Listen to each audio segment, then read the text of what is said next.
ይስጥልኝ ወገኖቼ እንደምን ሰነበታችሁ ሄዋን ነኝ ከእናት ኮደር ይህን የHTML ተከታታይ ትምህርት ከኔ ጋር አብረን እንድንማር ጥሪን አክብራችሁ ወደ እናት ኮደር ዩትዩብ ቻናል ስለመጣችሁ አመሰግናለሁ የመጀመሪያ መግቢያ ቪዲዮን ስለቅ ጊዜያችሁን ሰውታችሁ ቪዲዮንም አይታችሁ ለሰጣችሁኝ ድጋፍ ምክርና አስተያየት በውስጥ መስመር የማበረታቻ መልእክቶችን በመላክ ስልክ በመደወል በርቺ ከጎንሽ ነኝ ላላችሁኝ ሰብስክራይብ እና ለሌላው እንዲደርስ ሼር በማድረግ ለተባበራችሁኝ ሁሉ ምስጋናዬ የላቀ ነው ዛሬ ለመጀመሪያ ጊዜ ወደዚህ ቻናል ለመጣችሁ ሁሉ እንኳን ደህና መጣችሁ እያልኩኝ በየጊዜው የምለቀውን ትምህርታዊ መልእክቶችን መከታተል እንድትችሉ ሰብስክራይብ እንድታደርጉና ሌሎች ወገኖችም አብረውን እንዲማሩ ሼር እንድታደርጉ አበረታታችኋለሁ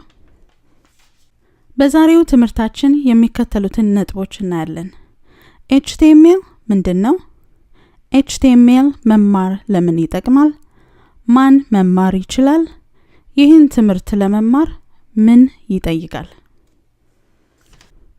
HTML ምንድን ነው HTML ድረገጽን ለመስራት የምንጠቀምበት ዓለም አቀፋዊ የኮምፒውተር ቋንቋ ነው ልክኛ የሰው ልጆች እርስ በርሳችን የመግባቢያ ቋንቋ እንዳለን ሁሉ ኮምፒውተሮችም ከኢንተርኔትና ከሌሎች ሶፍትዌሮች ጋር የሚግባቡበት ቋንቋ አላቸው HTML በቲም በርነርስ-ሊ አማካኝነት ለመጀመሪያ ጊዜ በ1990 እንደ አውሮፓውያን አቆጣጠር ዴቨሎፕ ተደረገ HTML ምህጻረ ቃል ሲሆን የሚወክለውም ሃይፐርቴክስት ማርክአፕ ላንጉዌጅ የሚለውን ነው ሃይፐርቴክስት አንድን ድህረገጽ ከሌላ ድህረገጽ ዶክመንቶችንና ፋይሎችን በሊንክ አማካኝነት የሚያገናኝ ነው ማርክአፕ ላንጉዌጅ ደግሞ ብራውዘሮችን በታግ ወይም ደግሞ ማሰሪያ አማካኝነት መመሪያ የሚሰጥ ነው አሁን በስተግራችን በኩል የምንመለከተው ቀለል ያለ የHTML ዶክመንት ነው ይሄኛው የድህረ ገጽ ክፍል አርዕስት ነው ይሄኛው ክፍል ደግሞ አንቀጽ ነው ምስል ነው እያለ ብራውዘሮችን መመሪያ ይሰጣል ብራውዘራችን ደግሞ በታግ አማካኝነት እኛ የሰጠነው መመሪያ ወይም የጻፍነውን ኮድ በመተርጎም ልክ እንዳዘዝነው በኮምፒውተር ስክሪናችን ላይ ለኛ ያሳየናል አያችሁ ይህ ፊት ለፊት የምናየው የHTML ኮድ ውጤት ዌብሳይት ወይም ደግሞ ድህረ ገጽ ብለን የምንጠራው ነው ማለት ነው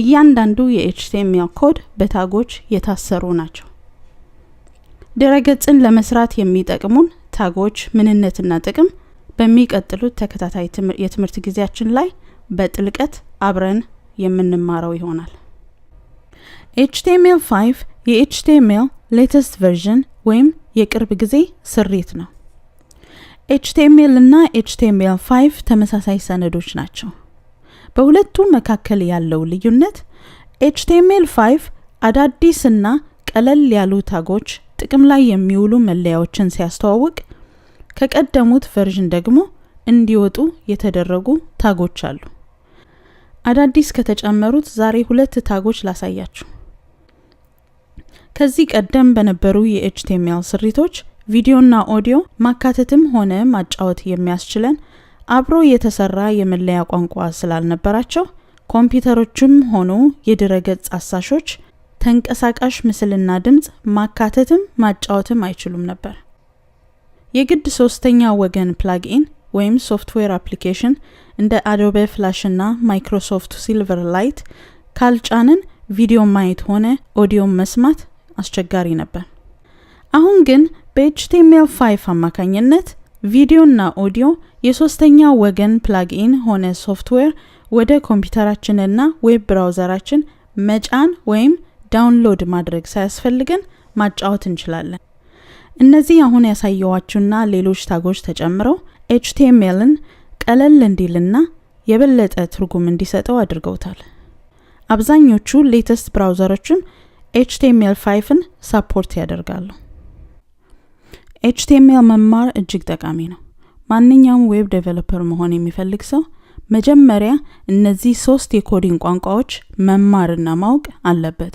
እነሱም HTML፣ CSS እና JavaScript ናቸው።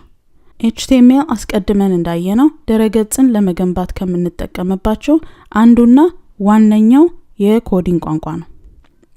CSS ወይም Cascading Style Sheets የድረገጾችን ይዘት ከለርና ቅርጽ ቀይሮ በማሳመር ለአይን የሚማርክና ተጠቃሚው ቀለል ባለ መልኩ ድረገጽ እንዲጠቀም ይረዳል። JavaScript ደግሞ ድረገጾች ብልህ እንዲሆኑ ያደርጋል። ለምሳሌ ኢሜይሉን በትክክል እንዳስገባና እንዳላስገባ ተጠቃሚውን የማሳወቅ ብቃት አለው። እነዚህ 3ቱ ቋንቋዎች HTML፣ CSS እና JavaScript ተደምረው ድረገጾች ውብና ማራኪ እንዲሆን ያደርጋሉ። ነገር ግን JavaScript ባይኖር በHTML እና በCSS ብቻ ዌብሳይት መቆም ይችላል።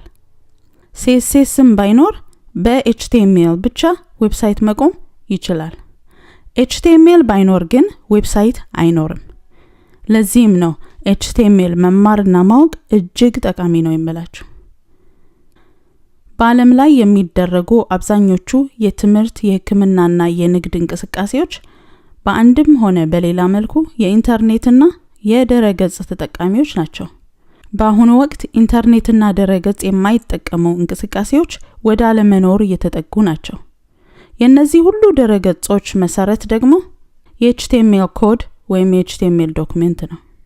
በአሁኑ ጊዜ HTML በፍጥነት እየተቀያየረ ነው። HTML6 በቅርቡ ብቅ ማለቱ አይቀርም። ስለዚህ ራሳችንን ከአዲሱ ስሪትና ባህሪ ጋር አፕዴት እያደረግን ብንሄድ መልካም ነው። ማን መማር ይችላል? ባለፈው መግቢያ ቪዲዮ ላይ እንደገለጽኩት ማንኛውም ሰው ትንሽ ነኝ ትልቅ ነኝ ሳይል ፕሮግራሚንግ ትምህርት መጀመርና ዌብ ዴቨሎፐር መሆን የሚፈልግ ሰው፣ የራሱን ዌብሳይት መስራት የሚፈልግ ሰው፣ ከዚህ በፊት ምንም ልምድ የሌለው ጀማሪ የሆነና የነበረውን ዕውቀት ማዳበር የሚፈልግ ሰው ይህንን ትምህርት መማር ይችላል። ይህን ትምህርት ለመማር ማሟላት ያለብን ቅድመ ሁኔታዎች 4 ነገሮች ናቸው። አንደኛ ኮምፒውተር ያስፈልገናል። ላፕቶፕ ወይም ዴስክቶፕ መሆን ይችላል። አዲስ መግዛት አይጠበቅብንም። ባለን ኮምፒውተር ይህንን ትምህርት መከታተል እንችላለን። ሁለተኛ ኮምፒውተር መክፈትና መዝጋት ከቻላችሁ በቂ ነው። ሌላውን አብረን እንማራለን። ሶስተኛ ካላችሁበት ቦታ በኦንላይን መከታተል እንድትችሉ ኢንተርኔት ያስፈልጋል። እንዲሁም የHTML ኮድ ለመጻፍ ኮድ ኤዲተር እና የጻፍነውም ኮድ ለማሰስ እንዲረዳን የድረገጽ ማሰሻ ሶፍትዌር በሚቀጥለው የትምህርት ክፍላችን ላይ እነዚህ 2 ነፃ ሶፍትዌሮች እንዴት ዳውንሎድ ማድረግ እንዳለብን አብረን እናያለን። የዛሬ ትምህርታችን በዚህ እናበቃለን። አብራችሁኝ ስለቆያችሁ ምስጋናዬ የላቀ ነው። ሌሎች ወገኖቻችን የዚህ ትምህርት ተካፋዮች እንዲሆኑ ሼር ማድረጋችሁን እንዳትረሱ አደራ እላለሁ። በቀጣዩ የትምህርት ክፍለ ጊዜ እስከምንገናኝ በያላችሁበት ሰላም ለሁላችሁ ይሁን።